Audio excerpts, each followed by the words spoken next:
10 মিনিটও হয়নি আমাদের পুত্র সন্তান শ্রেয়াস আহমেদ পৃথিবীতে এসেছে।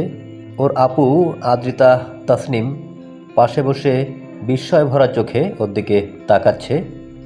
এই তো কিছুক্ষণ আগে উৎকণ্ঠা ভরা আবেগ নিয়ে অপারেশন থিয়েটারের দরজার পাশে বসেছিলাম আমি।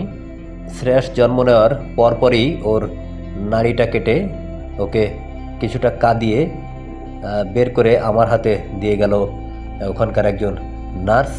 তারপর ওর কপালে আমি কয়েকটা চুমু দিয়ে ওকে দিয়েছি ওর নানির কাছে। এখন শুয়ে আছে নানির কোলে।